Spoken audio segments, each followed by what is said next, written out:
Good evening to everybody. My name is Stefano Ronchi. I apologize for not being with my face in the video. I just had a problem with my webcam and I couldn't fix it, so I really apologize for that. But it's my pleasure to welcome you to this discussion we have, to this workshop.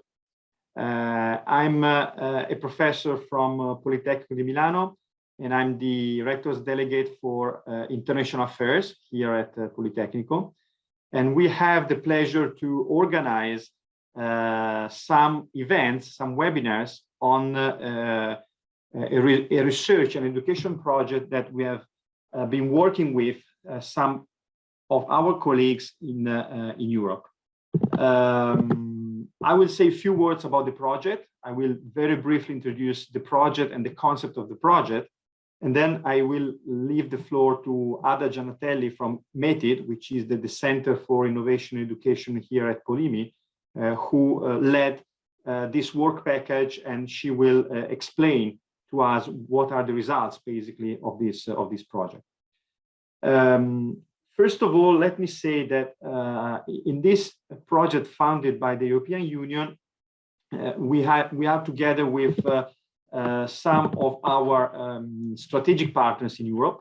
In particular, we are participating into this project together with TU Berlin, with Central Supélec and UCL in London.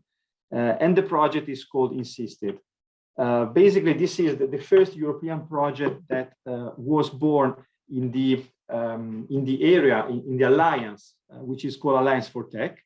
The four universities I just mentioned, they brought together in order to launch, let's say, a seed concept of a sort of European network without borders, in order to have scientists, professors, and students studying from one campus to the other without any constraints, basically. And this seed concept we had in Alliance for Tech, within those four members, basically was the beginning of what later has become Enhanced, which is one of the European university initiatives that have been funded by the European Union as well. Well, within this network, Alliance for Tech, we won a project on developing new ways of teaching. And I think this project is very timely because every university in the network is thinking about a sort of post-COVID university.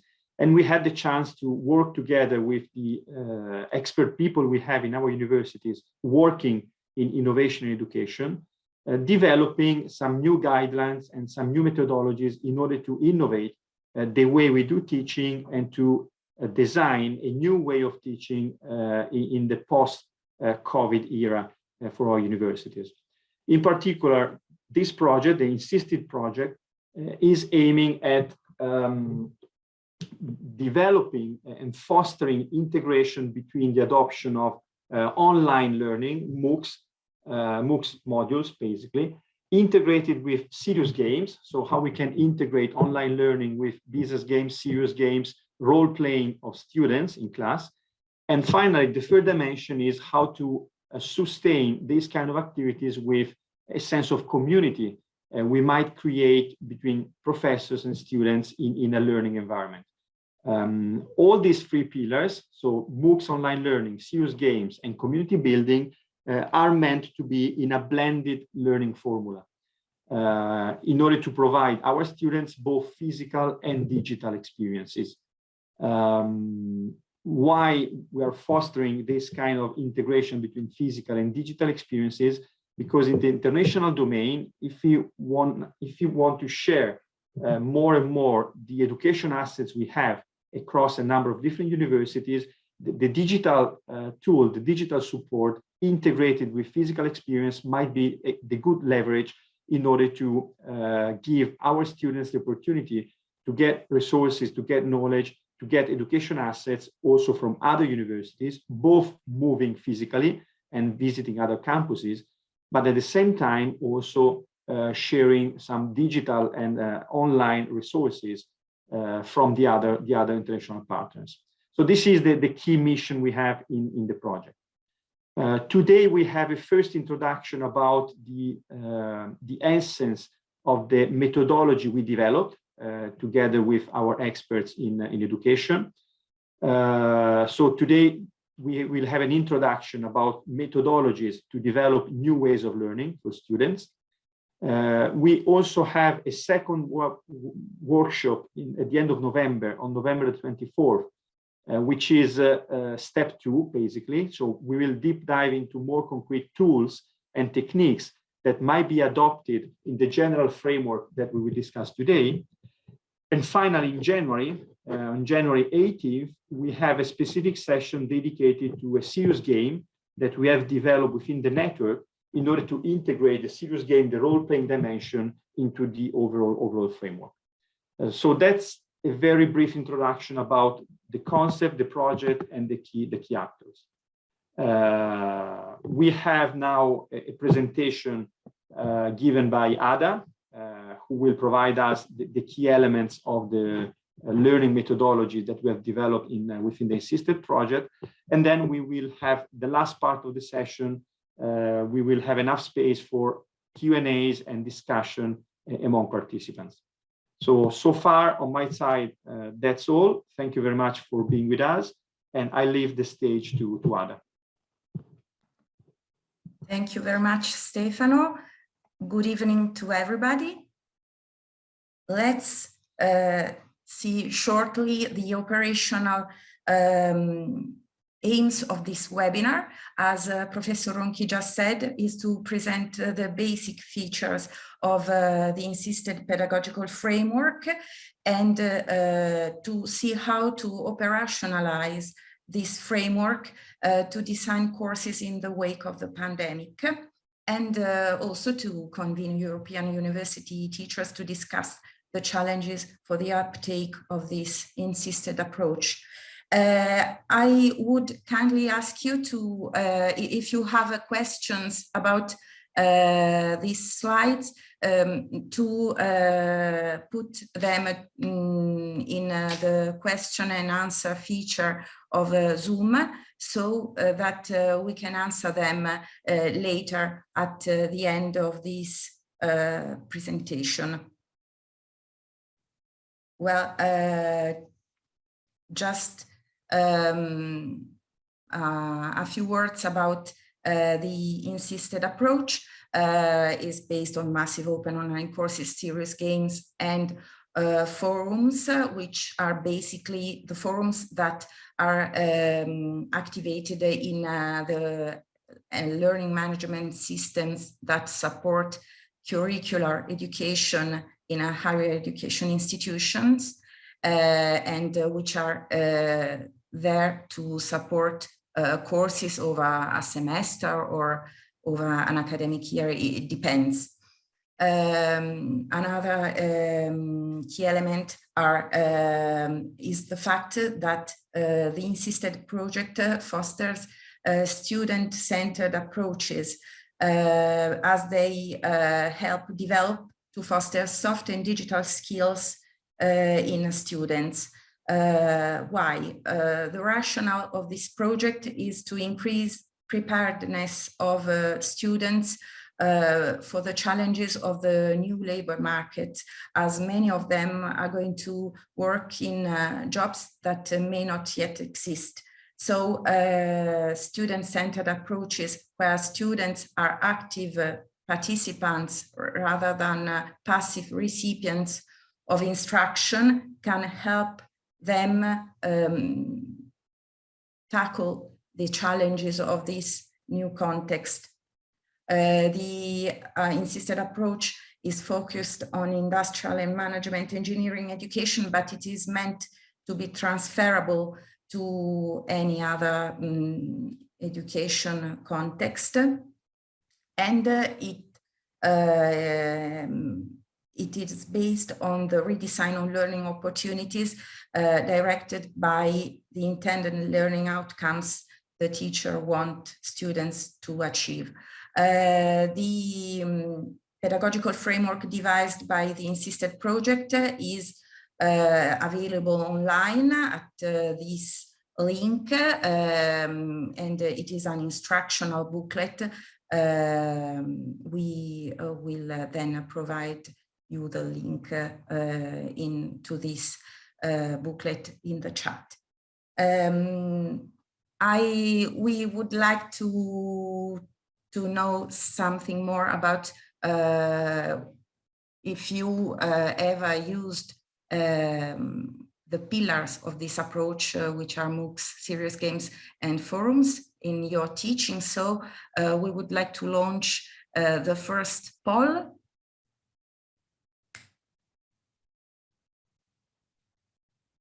So did you ever use online forums to carry out online activities? Did you ever use MOOCs within your teaching? And did you ever use serious games in your teaching?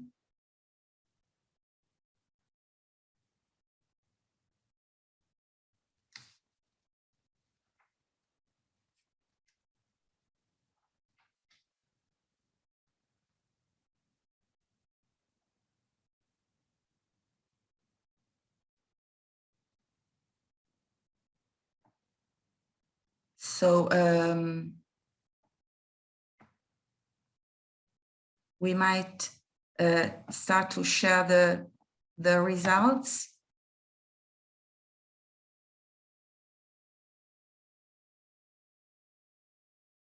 So more than a half of you have already used the forums for online activities.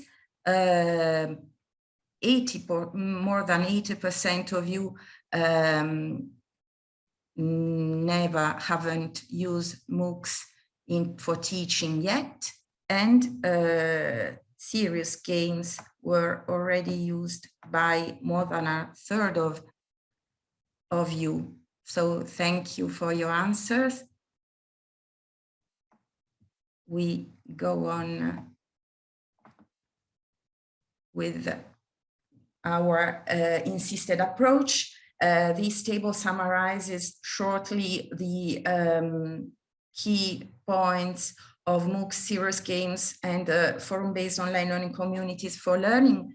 In the case of MOOCs, students, as they offer opportunities for autonomous learning anywhere, also beyond the boundaries of classrooms, students can explore content outside of them, and they might be, and teachers can expose them to targeted content and replace targeted portion of direct instruction with MOOC materials.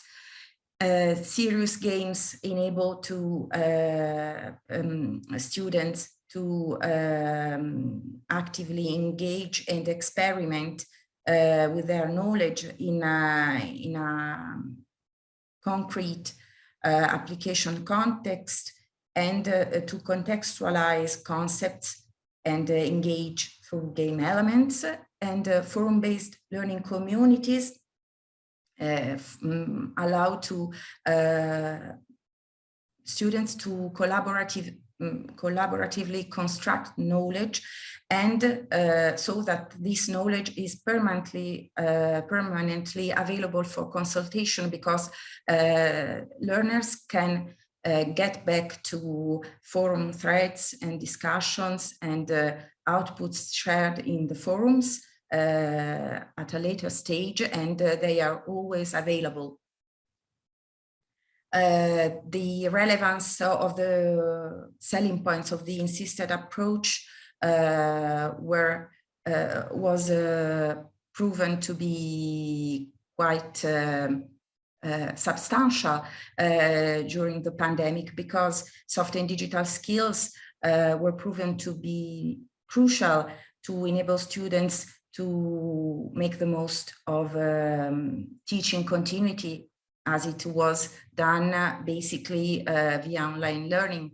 Internationalization, which is, as Professor Ronchi said, one of the objectives of this project, was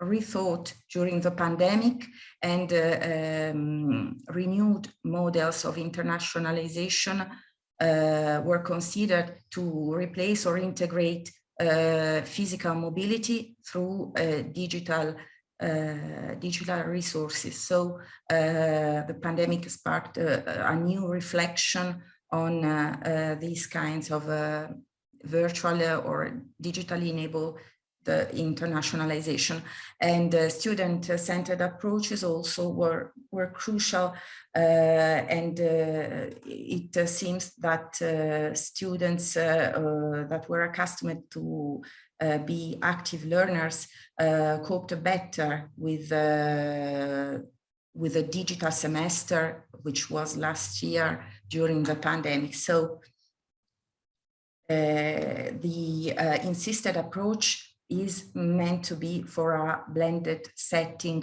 which means that a portion of in-class time is replaced by equally meaningful online activities, for example, in the serious games, in the forums, or by using the MOOC resources.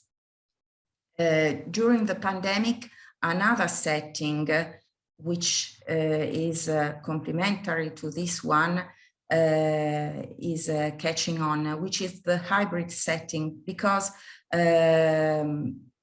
this hybrid setting refers basically to the modalities of accessing classes, with some students in person in the classroom and other students attending online, basically via video conferencing at the same time. This hybrid setting is called with other terms such as dual mode, comodal learning, high flex. There are variations in how this hybrid learning can work, and there are several options, but basically it refers to the modalities of accessing online and in-person classes at the same time. But the first element of the INSYSTED approach is the definition of ILOS, which are the objectives that the intended learning outcomes that the teacher wants students to achieve. The constructive alignment by BIGS can help instructor in reworking and redesigning a portion of their course or the overall course they are teaching.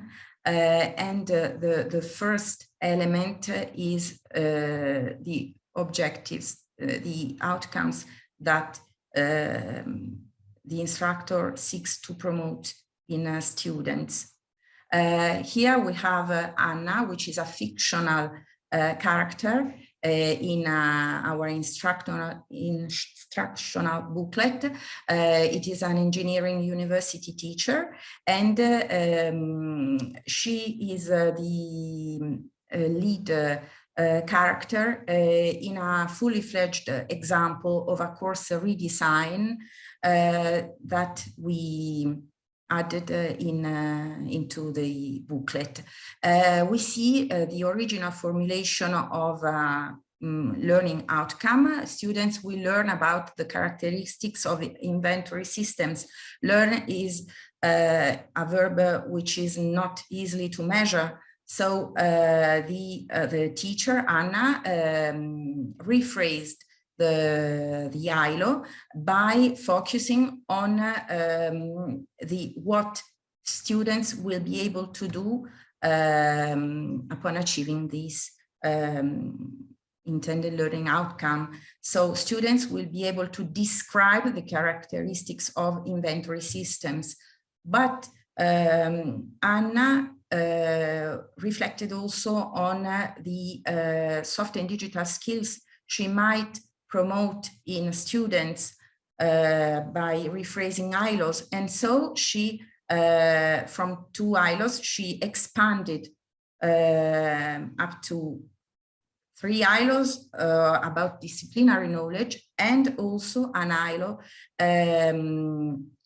related to digital skills, which is students will be able to collect, clean, and use databases. So this is an example of how ILOS can be a design compass. So what do I want my students to learn? What the learners will be able to do at the end of the course? As we just said, they can be in terms, they can refer to knowledge, to disciplinary knowledge of the course, but also to soft and digital skills.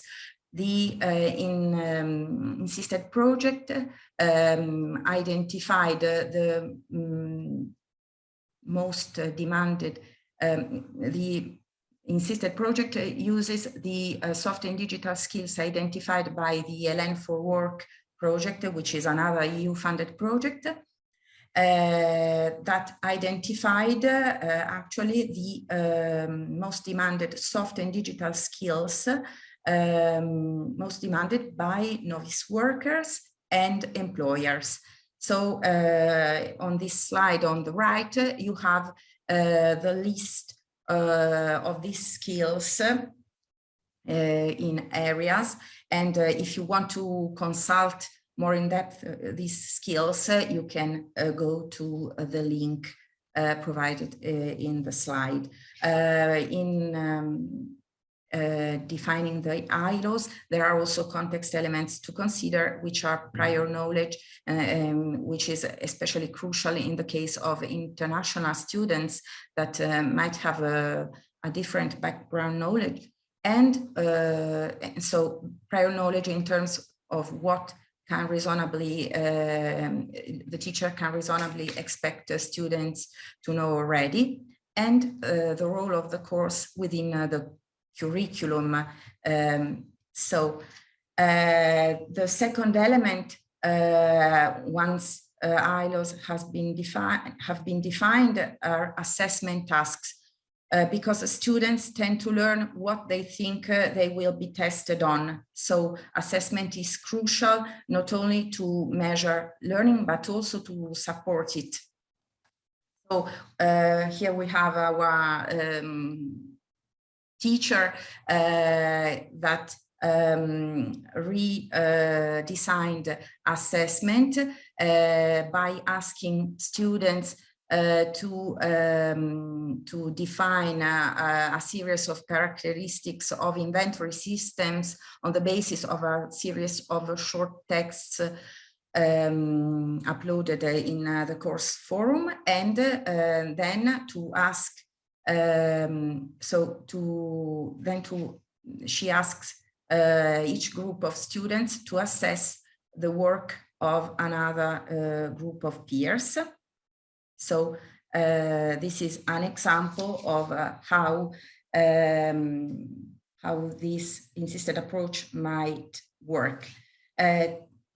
We have a third element, which is the design of teaching and learning activities themselves, which are crucial to enable to the achievement or learning outcomes. So here the teacher is reflecting that her students struggle with the quantitative parts of the course and lack motivation in the exercise for the exercise activities. So she decides to expose students to targeted MOOC videos before the class, and then to summarize, ask them to summarize the topic and also by using the serious game, and then to upload the work done in by delivering a summary in the course forum. So teaching and learning activities can be designed by using several approaches. Here we have a flipped learning, which is useful not only in itself, but also to free up some in-class time for other approaches. For example, inquiry-based learning, which is basically focused on a question which is answered through discovery. Problem-based learning, which is based on a open problem, and project-based learning, which is based on the production of a tangible output. So these are some possible options that can enrich the INSYSTED approach. Well, as we talked about hybrid learning in our second poll, we would like to know if you have already taught, if you already lectured students in class, in person and online at the same time. So if we can launch now. Did you ever teach in person and online students at the same time?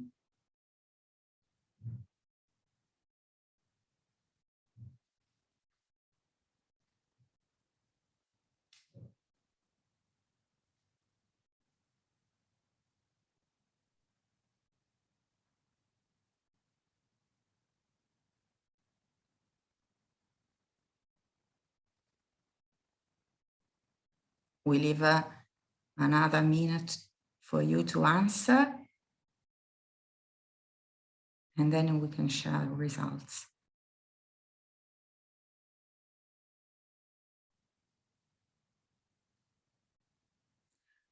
Well, the majority of you already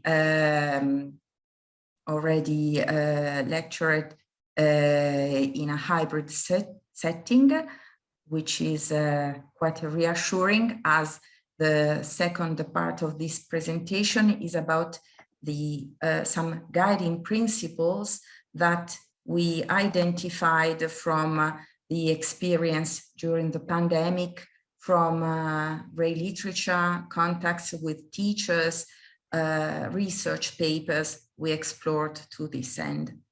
So these elements are equity in course participation, student engagement, and balance between synchronous and asynchronous interaction. Let's start with the equity in course participation. What does it mean? It means that students should have access to an equitable learning experience independently from the modality they are using to access it, either online or in person. So a crucial element in a hybrid setting is that instructors operate technology and at the same time are teaching. So the really tricky issue is the interaction between the in-person and the online cohort. And for example, audio, it's a crucial issue, so that online students can hear properly what is happening in the classroom. There are some strategies that can be applied to promote equity in course participation. Generally, more detailed planning is needed. For example, a course schedule with associated tasks and deliverables expected from students can support learning of both online and in-person students, and it can be a document or a web page delivered on the course space on the learning management system of the university, providing, for example, a weekly outline or summaries with the key points to remember and the links to the resources that students are expected to explore, and also providing incremental deadlines for larger assignments so that students can more easily keep at pace and plan their teaching and their activities and the use of their time. Second element is a student engagement. Engagement is a catch-all term that indicates several behaviors of students. It is integral to the INSYSTED approach because the INSYSTED approach supports active learning pedagogies.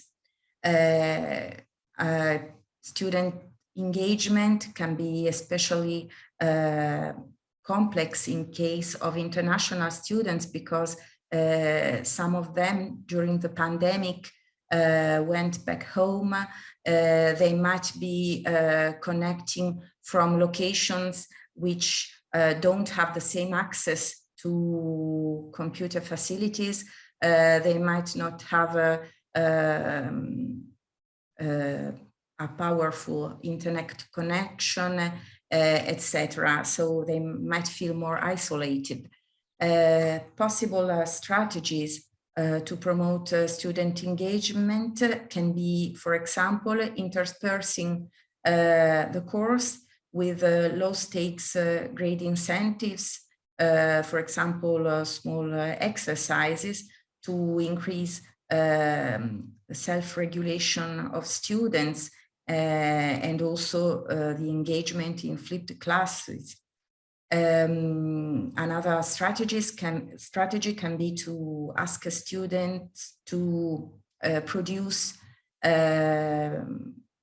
outputs that they are expected to produce by manipulating information, for example, by writing a summary or by summarizing a video or by discussing a topic, for example, its relevance to professional life, etc. Another possible strategy here is peer feedback, which, if properly designed, can reduce also teacher workload. Of course, to get an effective peer feedback, it's crucial to that the instructor defines in a document the criteria on the basis of which the students are expected to assess their peers. In other terms, a rubric, which is not only a tool to assess, but also a tool that support learning, because by complying with the criteria defined in the rubric, students can better direct their learning. And also another useful aspect of the rubrics is that they can link learning outcomes with assessment. So for a more efficient and above all effective learning. So as we said, student engagement is a catch-all term. So we suggest some food for thought with this ICAP model devised by Micheline Chi, which is interesting because it describes observable elements in classroom practice and connects them with different levels of interaction and engagement. These levels are from the higher engagement, which is the interactive level, to the passive level, which is paying attention without taking notes. The passive attitude, which in which students don't pay attention, is below the passive level, of course. So in the row of overt activities, there are the activities that the teacher can see during teaching, from the more interactive to the more passive.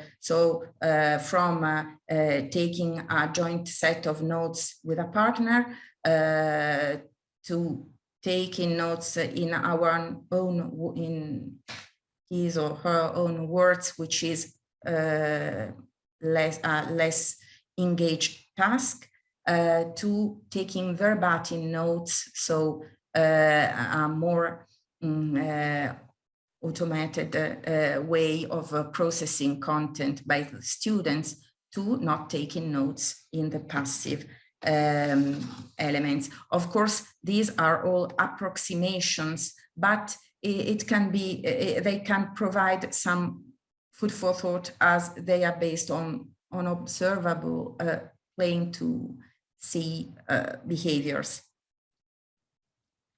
So the third element is the balance between synchronous and asynchronous learning.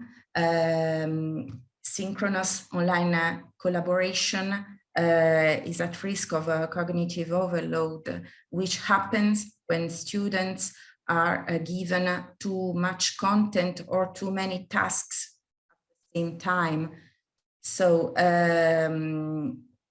that can happen, for example, in a hybrid setting where students are, for example,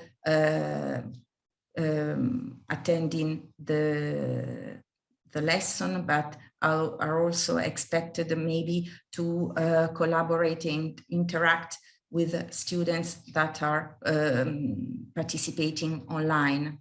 So there are some possible strategies to balance synchronous and asynchronous interaction.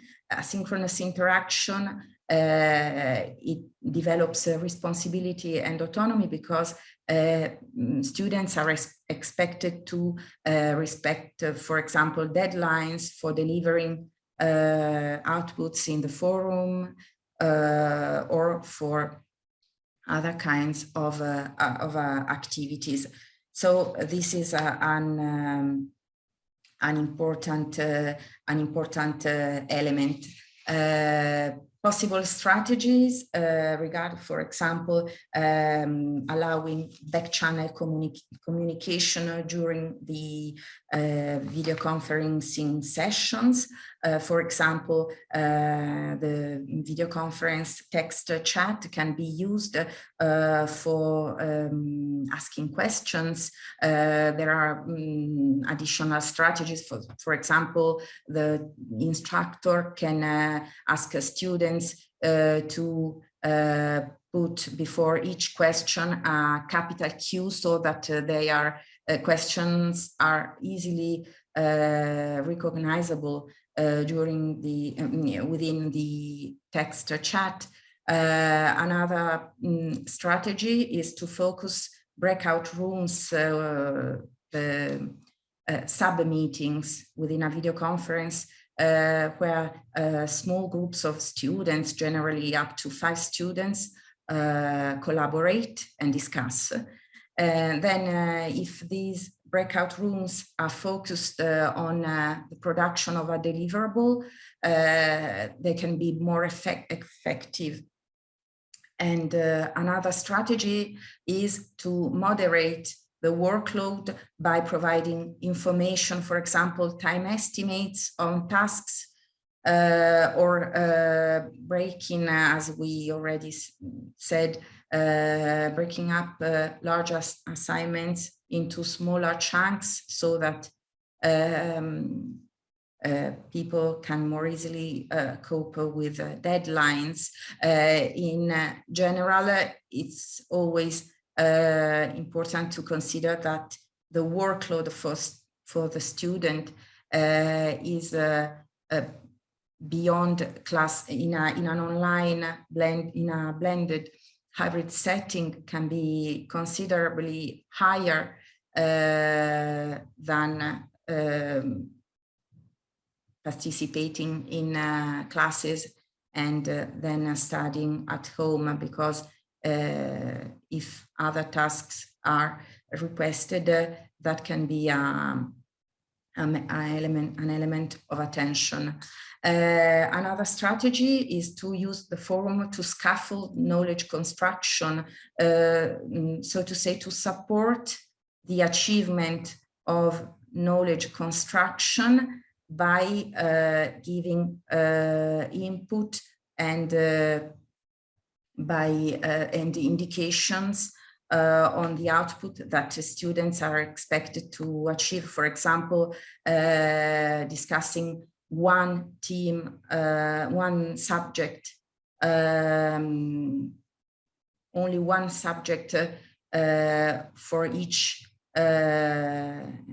unit, for each task, for example, around during 1 or 2 weeks, or asking students to collect and to deliver in the forum the most difficult or confusing parts of a video lecture, so that there can be then explained or explored in the forum, or then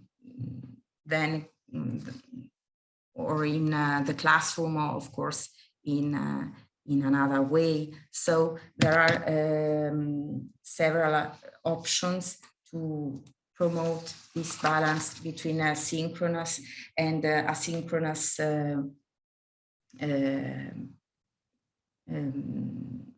collaboration, and to prevent Zoom fatigue, so to say, which is can be a problem in this setting. So I will leave some space for discussion. So I would maybe leave the slide with the webinars, the next webinars we have. So the 24th of November and January 18th, which is the previous slide probably. Yes. And then before maybe launching the poll, the final poll that will raise other questions, I think, maybe we can stop here for a few minutes to scout possible reactions or any questions. In the meanwhile, the camera should work now. So I move to another device and you should see me. Yes, definitely. Okay, great. Thank you.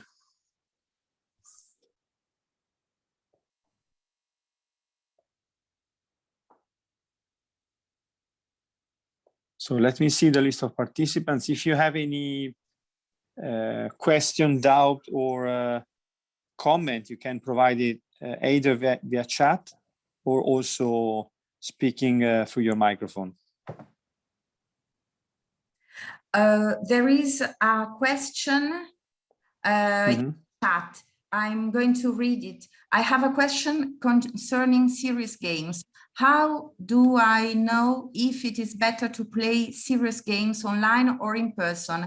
And if I play more than one, how many serious games can be played online and how many in person?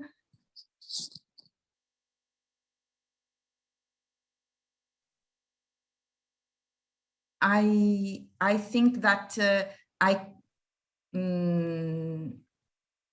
can give a general answer, but then I think that you, Stefano, can give hands-on experience, which is very valuable in this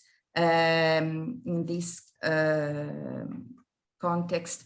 I'd say that serious games, basically serious, a digital serious game, which is the kind of serious game we are considering in INSYSTED, can be played also in person during classes or online. It depends very much on the specific context. It depends on the class size, on the topic, on the learning outcomes the teacher wants students to achieve. Okay, thank you, Ada. I think as a general answer, I agree with you. So it really depends on the game and on the context and also on the topic. In our experience, we have both in presence serious games and also distant online serious games. And basically, what I think is, I mean, if I see at the final result and the appreciation by students, probably you get a much better feeling having students in presence playing the game, even if it's on a digital platform, because basically most of our serious games are anyhow based on a digital platform. But the kind of interaction they have in class, the kind of jokes they also do during the game is something that it's very valuable if they do it in presence. So we have some games that are played both in presence and online, because our games might be played in both ways. My feeling is that they have a much more valuable experience when they play the business game in presence, because of the physical interaction they have, because the jokes and the discussions they might have close to each other, which is something that might not happen in the same way when they are totally online. And also in terms of professor support. So when I play games in class, I'm there with students and we are much quicker in solving problems they might have, in asking questions, or if they have a problem with the platform. Being physically there is much easier to find solutions and support the work done by students. So this is my personal experience. At the same time, I really think that serious game played distantly, remotely by students are an asset anyhow. So in case students are spread across different geographical regions, playing serious games online is a must. It's something you need to do. And what I see in younger generations, if I look at my kids, for example, my children, they do play online with their colleagues. They also meet to play football, soccer, or whatever physically. But I have the feeling that the interaction they have when they're playing online is pretty similar to the interaction they have when they play physically together. So I also think it's a matter of generations. And probably in the future, more and more, we will have students able to interact digitally in a much wider and much deeper way we are used to do nowadays. And probably this element of stronger interaction, stronger discussion that I mentioned before will be weaker and weaker in the future. I think it's something that right now it's still valuable. So I still see much more interaction in presence than online. I wonder whether in the next 10 years, it will be exactly the same. So that's an open question to me as well. There is another question. do you know of any serious games used in maths classes? Do you have any experience on that, Ada? I'm not aware about math classes. Neither am I, because I've read some papers about serious games in maths, but I've never used them or let's say explore them from not as a student, of course. So I'm sorry, but what we can do, Ada, maybe for the next webinar, we might talk to our colleagues from the Department of Mathematics, and we ask them, maybe we might ask Anna Paganoni, who is the director of programs in mathematical engineering, if they have something like that. I mean, if we have some experience in that domain, Anna is the person to talk to. So if we take notes about it for the next webinar, we might ask Anna if she has an insight, and we might come back with some evidence. Yes. I think it would be very interesting, and then we can get back to Anita, who asked this question. So I noted. Okay, thank you. There is another question for you, Ada. In designing the course in a hybrid approach, how can we understand which topics can be available online or should be given online, or what other topics are necessary to be given in presence? This is a question that everybody is asking to him or herself in this period. Again, it depends, but I'd say that it's a matter of priority. I think that the more essential a topic is, I mean, if there are within a course, sometimes there are topics which are more crucial because they are the basis for further learning, or because they are key topics in that subject. And I think that giving priority to them in person might be a good idea, because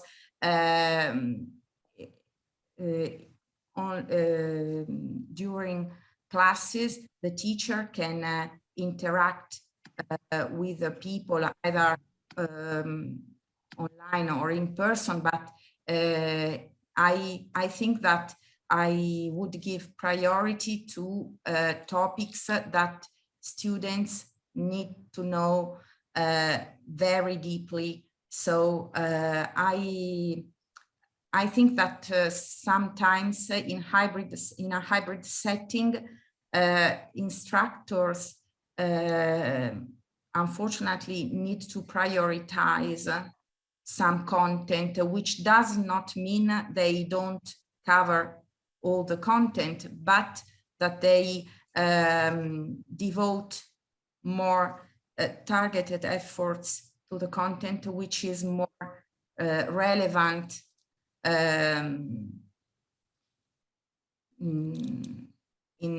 to the achievement of learning outcomes. I'd say I'm not sure I understood the question. Maybe it was maybe I can try to give to integrate the answer. What you say is correct. So it depends on the relevance of the topic, but still speaking about relevance is maybe a too broad concept. Some thoughts that we had in the different discussions we had among colleagues in designing new courses is trying to see what are the key drivers in guiding the professor to teach contents online, and what other drivers are leading professors to teach contents in presence. And in my opinion, there are two drivers, basically. I have to check two different elements. The first driver is the asset I have to use for the class.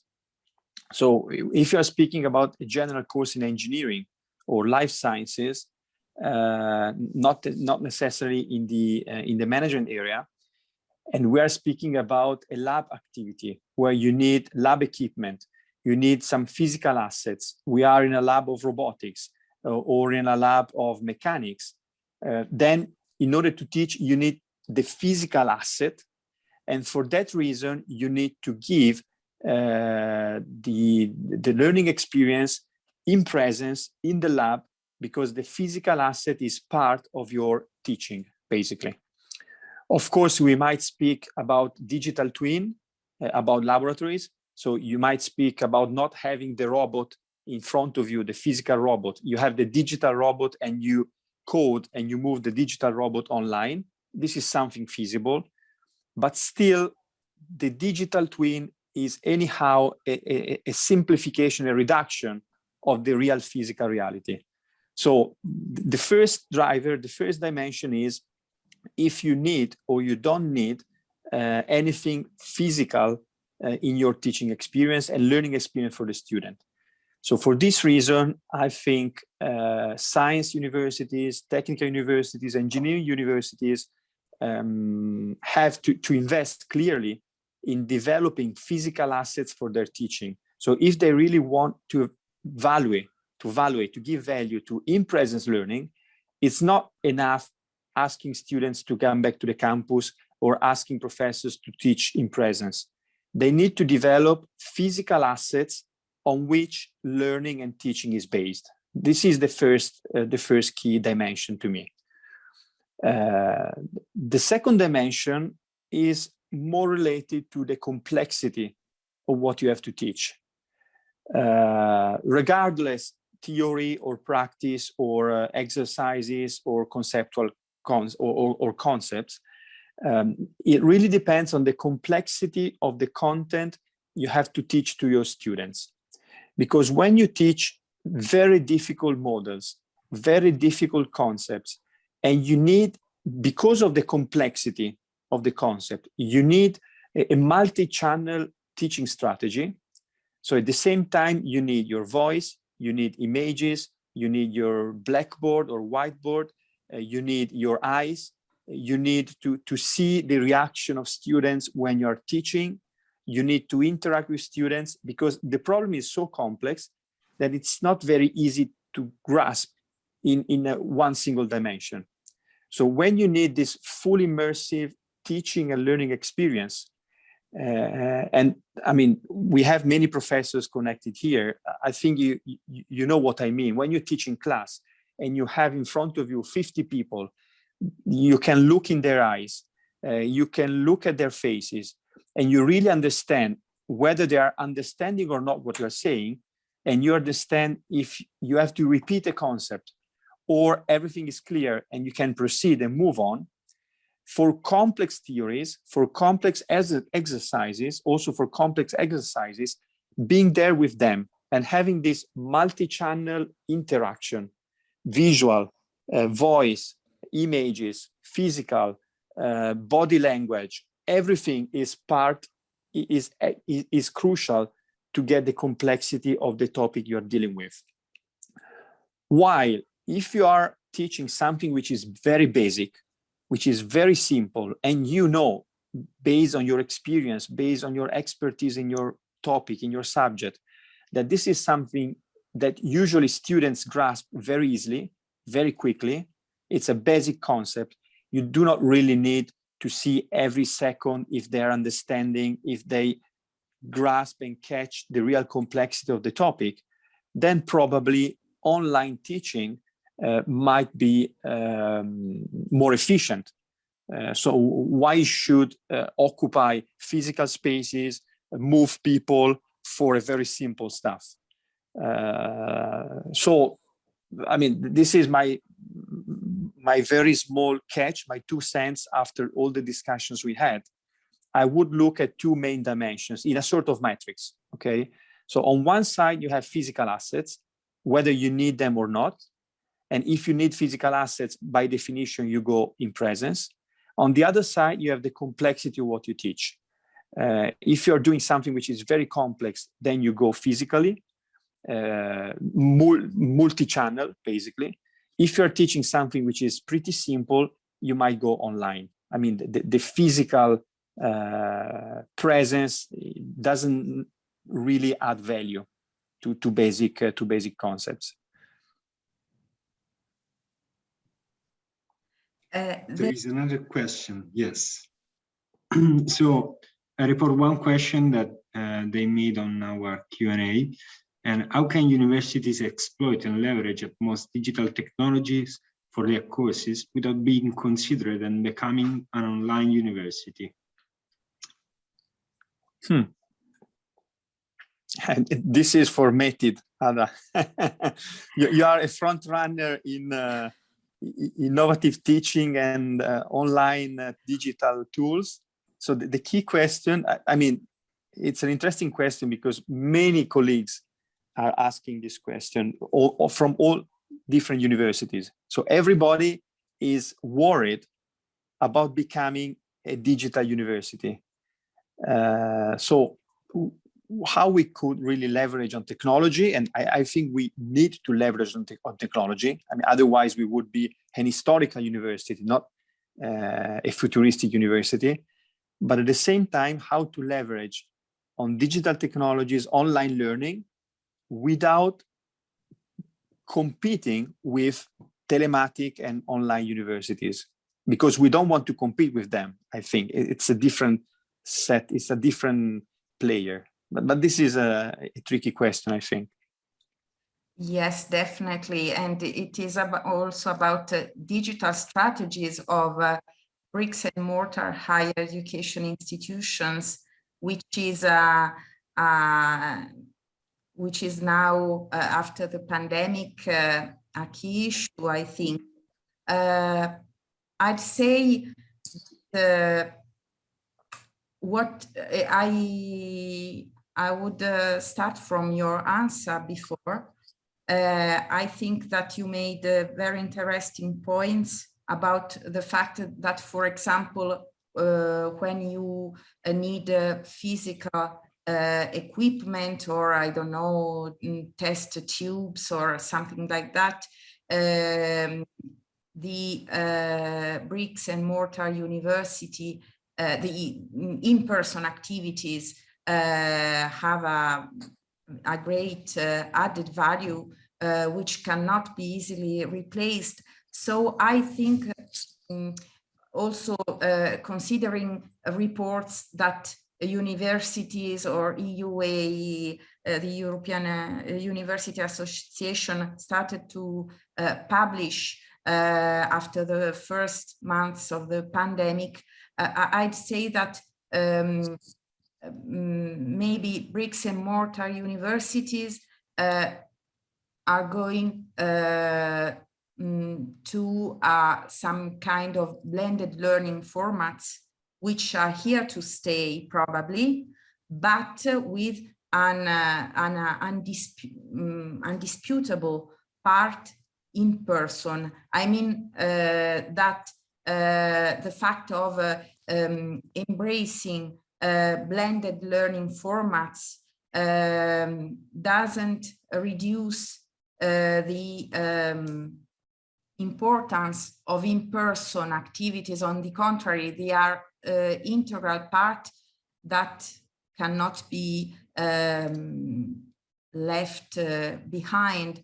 So I'd say that universities might probably focus on adding value to their, for example, in-person multi-channel learning, as you said, for example, integrating multiple sources of information during in-person lectures or classes, let's say, because they are not only frontal